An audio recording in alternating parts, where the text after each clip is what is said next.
कहानी की शुरुआत में हम गौरवपुर के जमींदार के इकलौते पोते राजू को देखते हैं। वो हेलीकॉप्टर से अपने महल में एंट्री करता है। एक न्यूज रिपोर्टर को इंटरव्यू में बताता है कि वो हेलीकॉप्टर से शॉपिंग करने गया था और घर वापस आते समय उसने आईपीएल टीम भी खरीद ली है। फिर वो स्विमिंग पूल के पास जाता है, वहाँ रसियन लड़कियों के साथ पार्टी कर रहा था। तभी चेहरे पर पानी पड़ने से उसकी आंख खुलती है। होश में आने पर उसे समझ में आता है कि वो इतना भी अमीर नहीं है, वो बस अपनी अमीरी का सपना देख रहा था। वो गौरवपुर के जमींदार का पोता तो है, लेकिन दादाजी काफी रंगीन आदमी थे। अय्याशी करने के लिए लड़कियों को अपनी जमीन गिफ्ट कर देते थे। मरने से पहले उन्होंने अपना सब कुछ अय्याशी में ही लुटा दिया था और अब राजू के पास जमींदारी के नाम पर बस अपने दादाजी की हवेली ही बची है। उसके पास इतने पैसे भी नहीं है कि वो अपनी इस हवेली की मरम्मत करवा सके। लेकिन फिर भी राजू ने गाँव में अपना औरा बना कर रखा है। गाँव वाले आज भी जमींदार राजू के पास मदद मांगने के लिए आते हैं। तब राजू अपने नौकर गिरी की हेल्प से गाँव वालों को हमेशा बेवकूफ बनाकर भगा देता है। गाँव की मंदिर के पुजारी भी राजू से मिलने के लिए आते हैं। उन्हें गाँव की मंदिर में भंडारा करवाना था, जिसके लिए राजू से 20 लाख रुपए मांगते हैं। अब इतना बड़ा अमाउंट सुनकर राजू के होश उड़ जाते हैं, लेकिन फिर भी राजू उनके सामने दिखावा करता है और हंसते हुए कहते हैं कि आप लोग अगले हफ्ते आ जाना, मैं पैसों का इंतजाम करवा दूंगा। इसके बाद राजू मंदिर जाता है। सीढ़ियां चढ़कर मंदिर में दर्शन करने जाना था, लेकिन राजू अपने नौकर गिरी के कंधे पर बैठकर सीढ़ियां चढ़ जाता है। भले ही राजू के पास पैसे नहीं थे, लेकिन वो अपनी अमीरी का और अपनी जमींदारी का दिखावा करना नहीं छोड़ता, ताकि गाँव वालों के सामने उसका औरा बना रहे। अगले दिन राजू को अपने बुआ के लड़की की शादी में जाना था। भाड़े की गाड़ी लेकर राजू अपने दोस्तों के साथ शादी में पहुंच जाता है, लेकिन शादी का माहौल देखकर राजू के होश उड़ जाते हैं। उसे समझ में नहीं आता कि उसकी बुआ अचानक से इतनी अमीर कैसे बन गई। बुआ का लड़का तो राजू को पहचानने से भी इनकार कर देता है और राजू को देखते ही उसकी बुआ सिक्योरिटी वालों को बुला लेती है। राजू पूछते हैं कि कल तक तो आपके पास खाने के भी पैसे नहीं थे, तो अचानक से ये सब कैसे हुआ? तो बुआ बताती है कि उनका बेटा इस इलाके के सबसे अमीर आदमी की इकलौती बेटी से शादी कर रहा है। शादी के बाद सारी जायदाद उनके बेटे की हो जाएगी। वो बार बार राजू की इंसल्ट कर रही थी और राजू से कहती है कि अब हम तुम जैसे गरीबों से बात नहीं करते। वो सिक्योरिटी वालों से राजू और उसके दोस्तों को बाहर भगाने के लिए कहती है। राजू इतनी बेइज्जती बर्दाश्त नहीं कर पाता। वो अपनी बुआ के सामने चैलेंज मारता है कि अब मैं भी आपकी बहू से 100 गुना ज्यादा अमीर घराने की लड़की से शादी करूंगा,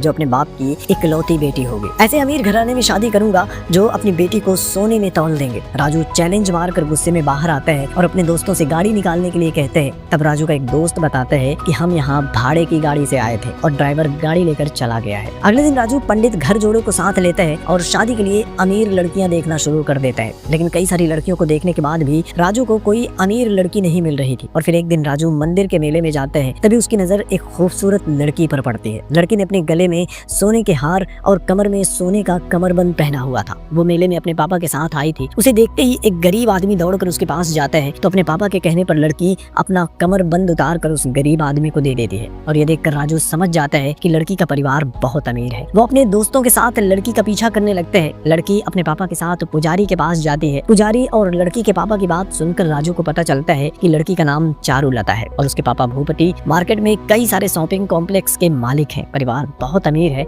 और ये सब कुछ सुनकर राजू फैसला करता है कि अब उसकी होने वाली दुल्हन चारुलता ही होगी। जिसके बाद राजू पंडित जी के पास जाता है और अपनी अमीरी का दिखावा करने लगता है कि इस मंदिर की पूजा करवाने के लिए उसने ही 20 लाख रुपए दिए हैं। मंदिर की जमीन भी उसके दादाजी ने ही दान की थी। वो खुद से ही शर्माते हुए अपनी तारीफ करने लगता है। राजू चारुलता और उसके पापा को अपनी अमीरी दिखाना चाहता था और वो अपने मकसद में कामयाब भी हो जाता है। अगले दिन राजू पंडित घर जोड़े से चारुलता के घर जाकर रिश्ते की बात करने के लिए कहते हैं, तो घर जोड़े बताता है कि भूपति ने ऑलरेडी अपनी बेटी की शादी फिक्स कर दी है। लड़के का नाम एरी बाबू है और वो पुराने सरपंच का इकलौता बेटा है। ऑलरेडी बात हो चुकी है और कुछ महीने में उनकी शादी भी हो जाएगी। राजू कहते हैं कि शादी होने वाली है, अभी हुई तो नहीं है ना। फिर वो अपने दोस्तों के पास जाता है और उनके साथ मिलकर चारुलता को पटाने के लिए ऑपरेशन चारुलता नाम से एक प्लान बनाता है। उन्हें पता चलता है कि चारुलता डॉग लवर है, तो अब राजू उसे इम्प्रेस करने के लिए एक प्लान बनाता है। अपने दोस्तों के साथ फिल्मों में काम करने वाले जूनियर आर्टिस्ट को भी हायर करता है। फिर वो जानबूझकर एक छोटे से कुत्ते को पार्क के तालाब में फेंक देते हैं और चारुलता के सामने राजू से बचाने का नाटक करता है। प्लान कामयाब हो जाता है। चारुलता उससे इम्प्रेस हो जाती है, कहती है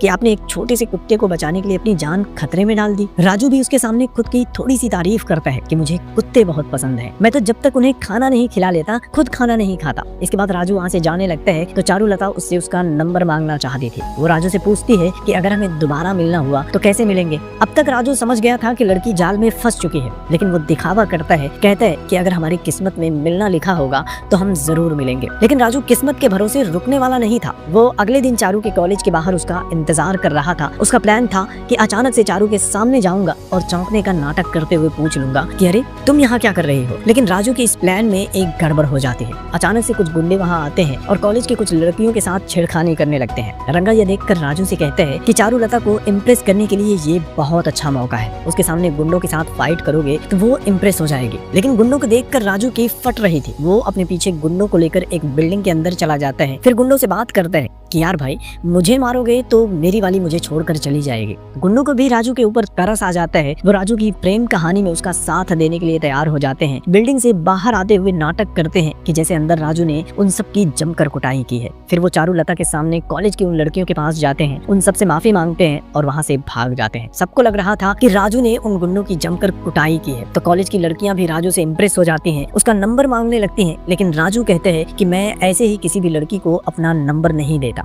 मैं अपना नंबर सिर्फ उस लड़की को ही दूंगा जो मेरे लिए सबसे खास होगी। तब चारू भी वहाँ आती है और राजू से उसका नंबर मांगने लगती है और इस बार राजू उसे अपना नंबर दे देता है और इस तरह से उन दोनों की प्रेम कहानी की शुरुआत हो जाती है। अब इन दोनों को प्यार तो हो चुका था, लेकिन राजू को लग रहा था कि चारू के पापा ने एरी बाबू के साथ उसकी शादी फिक्स कर दी है। वो शादी के लिए इतनी आसानी से नहीं मानेंगे और उन्हें मनाने के लिए राजू एक और प्लान बनाता है। वो जानबूझकर चारू का फोन उठाना बंद कर देता है, उसे पूरी तरह से इग्नोर करने लगता है और ये सब देखकर चारू भी हैरान हो जाती है। उसे समझ में नहीं आ रहा था कि आखिर राजू उसे इग्नोर क्यों कर रहा है। परेशान होकर वो अपने पापा भूपति को सब कुछ बता देती है। अगले दिन राजू अपने दोस्तों के साथ मंदिर में बैठा हुआ था, तभी चारुलता भी वहाँ आ जाती है। पूछने लगती है कि तुम मेरा फोन क्यों नहीं उठा रहे हो। तब राजू उसके सामने फिर से नाटक करता है, कहता है कि तुम्हारे पापा बहुत अमीर हैं, वो हमारी शादी के लिए कभी नहीं मानेंगे, इसलिए बेहतर यही होगा कि हम दोनों हमेशा के लिए एक दूसरे से दूर हो जाएं। तभी भूपति भी वहाँ आ जाता है। वो राजू से कहते हैं कि मेरी बेटी ने मुझे सब कुछ बता दिया है, अपनी बेटी की खुशी के अलावा मुझे और कुछ भी नहीं चाहिए। वो तुरंत इस शादी के लिए मान जाते हैं। राजू से कहते हैं कि एक बार तुम मेरी बेटी से शादी कर लो,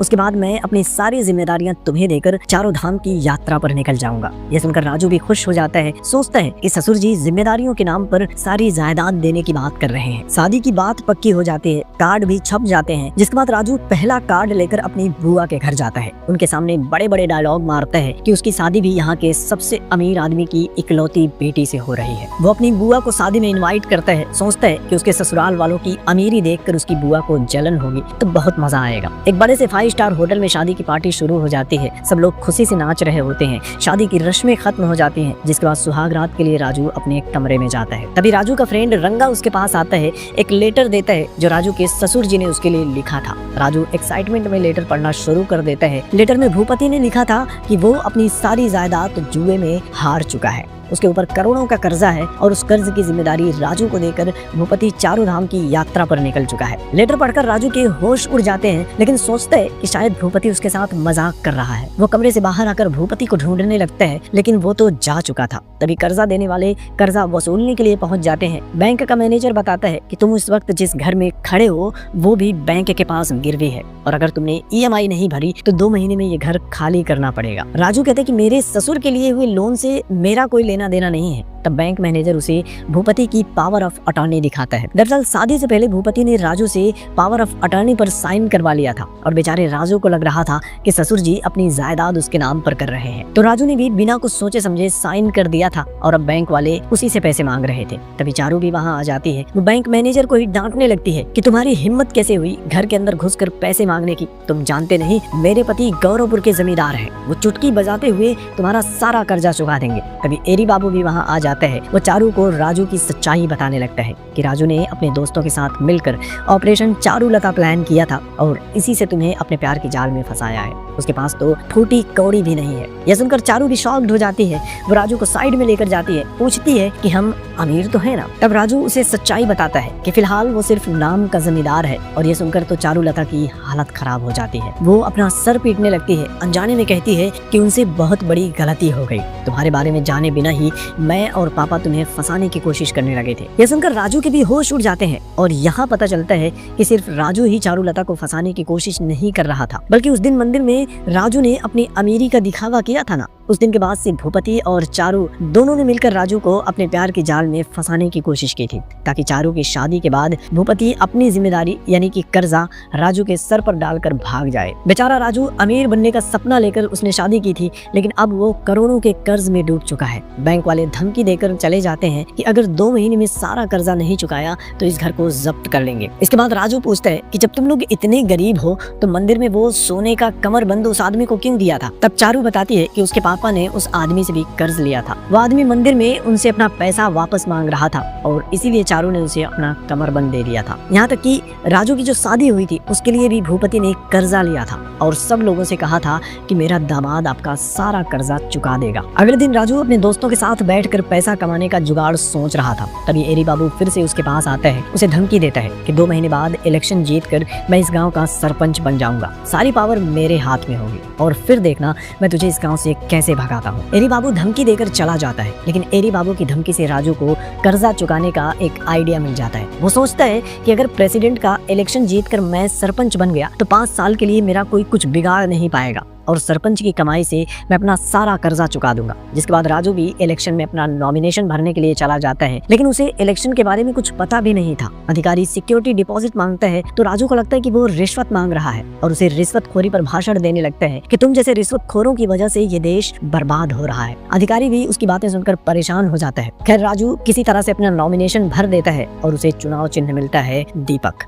अगले दिन से ही राजू अपने फालतू के दोस्तों के साथ प्रचार करना शुरू कर देता है। रैली में लोगों को इकट्ठा करने के लिए उनके पास पैसे नहीं थे, तो राजू के दोस्त उसे लेकर एक आदमी की मैयत पर जाते हैं जहां फ्री में लोगों की भीड़ इकट्ठा थी। लेकिन राजू जैसे ही अपना प्रचार करना शुरू करता है, गांव वाले गुस्से में उसे मारकर भगा देते हैं। कोई भी राजू को सपोर्ट नहीं कर रहा था। गांव का हर आदमी एरी बाबू की रैली में जाता है, सब लोग उसे ही सपोर्ट कर रहे थे, तो राजू भी एरी बाबू की रैली में पहुंच जाता है और उसे देखते ही एरी बाबू पूरे गाँव वालों के सामने उसकी इंसल्ट करने लगता है कि ये आदमी तो खुद कर्ज में डूबा हुआ है, गाँव की परेशानियों के बारे में कुछ भी नहीं जानता, ये आपके लिए कुछ कर भी नहीं पाएगा। तभी चारू भी राजू को सपोर्ट करने के लिए वहां आ जाती है। कहती है कि अगर हम अब तक गांव की परेशानियों के बारे में कुछ भी नहीं जानते तो अब जान लेंगे। वो ऐलान करती है कि कल से राजू पूरे गांव में पद यात्रा करेगा, घर घर जाकर लोगों से उसकी परेशानियां सुनेगा। और ये सुनकर राजू के रोंगटे खड़े हो जाते हैं। जो आदमी मंदिर की सीढ़ियां चढ़ने के लिए भी अपने नौकर के कंधे पर बैठ जाता है, वो पद यात्रा कैसे करेगा? लेकिन चारू उसे समझाती है कि तुम्हारे पास रैली के लिए पैसे नहीं है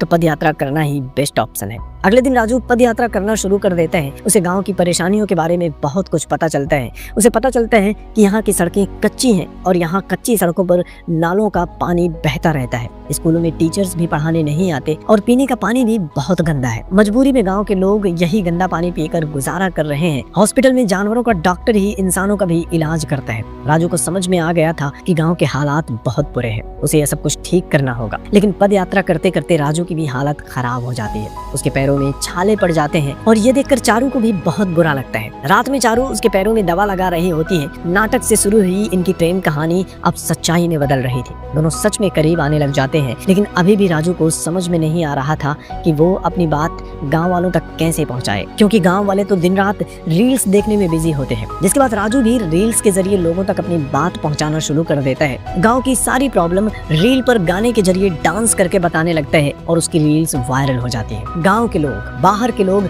हर कोई उसके सपोर्ट में खड़ा हो जाता है। उस एरिया का एमएलए एरी बाबू को सपोर्ट कर रहा था, लेकिन राजू की रील्स देखकर वो भी एरी बाबू से बहुत नाराज हो जाता है। सीएम भी एमएलए को कॉल करके डांटता है और गाँव की सारी प्रॉब्लम को जल्द से जल्द दूर करने के लिए कहता है। उस एक रील की वजह से सिर्फ कुछ दिनों में ही गाँव की सारी प्रॉब्लम दूर हो जाती है। नालियाँ ठीक से बन जाती हैं, सड़कें पक्की हो जाती हैं, स्कूल में टीचर्स भी आ जाते हैं, हॉस्पिटल में डॉक्टर्स भी आ जाते हैं। और ये सब देखकर गांव वाले राजू से कहते हैं कि बिना सरपंच बने ही तुमने इतना सब कुछ कर दिया है, अब तो हम सब तुम्हें ही वोट देंगे। और ये सुनकर राजू भी खुश हो जाता है। इलेक्शन में उसकी जीत पक्की लग रही थी। लेकिन अगले दिन एमएलए राजू को मिलने के लिए अपने घर बुलाता है। वो राजू से कहते हैं कि मैं तुझे 20 करोड़ दूंगा, बस तू अपना नॉमिनेशन वापस ले ले। राजू भी सोचता है कि इतने पैसों से वो अपना कर्जा चुका सकता है। वो एमएलए की बात मान जाता है। एमएलए उससे एक वीडियो बनाकर देने के लिए कहते हैं। राजू एक वीडियो बनाता है जिसमें वो खुद से ये कबूल कर रहा था कि मैंने तो बस ऐसे ही एक रील्स बना दी थी। लेकिन ये गांव वाले गधे हैं, सारा क्रेडिट वो मुझे दे रहे हैं, जबकि सब कुछ एमएलए ने किया है। राजू ये वीडियो एमएलए को भेज देता है और उसे 20 करोड़ रुपए मिल जाते हैं। लेकिन एमएलए के पीए को ये बात समझ में नहीं आ रही थी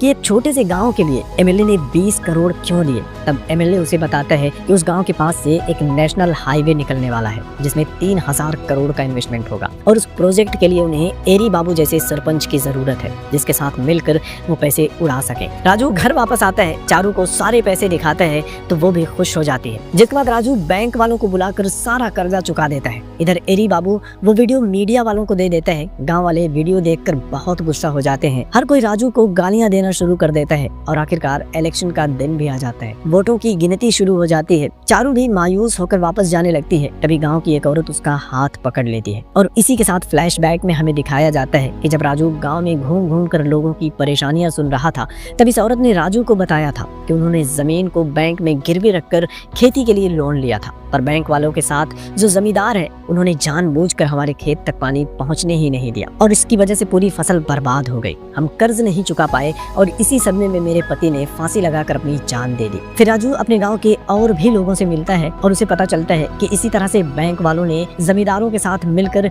गांव की कई सारे किसानों की जमीन हड़प ली है। उन किसानों के कर्ज के आगे राजू को अपना कर्ज भी छोटा लगने लगता है और उन गाँव वालों के लिए ही राजू ने एमएलए के 20 करोड़ वाला ऑफर एक्सेप्ट किया था। उन पैसों से राजू ने गांव के सभी किसानों का कर्जा चुका दिया था और इलेक्शन से पहले ही सबकी जमीनें उन्हें वापस कर दी थी। तो गांव वालों ने भी राजू को जमकर वोट किया था और वोटों की गिनती में राजू 304 वोटों से जीत जाता है। रिजल्ट अनाउंस होते ही एरी बाबू भड़क जाता है और गुस्से में गाँव वालों को मारने लगता है, लेकिन तभी गाँव वालों का मसीहा बनकर राजू वहाँ आता है। एरी बाबू की पिटाई करके वहाँ से भगा देता है। गाँव वाले राजू की जीत का जश्न मनाने लगते हैं। तभी भूपति भी वहाँ आ जाता है। उसे देखते ही राजू भागने लगता है, कहता है कि मुझे अब आपकी कोई भी जिम्मेदारी नहीं उठानी है। तब भूपति बताता है कि मैं यहाँ एक खुशखबरी देने के लिए आया हूँ। जो नया वाला हाईवे निकल रहा है उसके किनारे उनकी 10 एकड़ की जमीन है जिस पर कोई कर्जा नहीं है, यानी कि वो सारी जमीनें अब राजू की हो जाएंगी। यह सुनकर राजू और चारुलता दोनों बहुत खुश होते हैं और इसी के साथ ये फिल्म भी खत्म हो जाती है। तो शॉर्टकट में इस तरह से अमीर बनने के बारे में आपका क्या ख्याल है कमेंट में जरूर बताना। वीडियो को लाइक करना, शेयर करना और चैनल को भी सब्सक्राइब कर लेना। जल्दी मिलूंगा आपसे।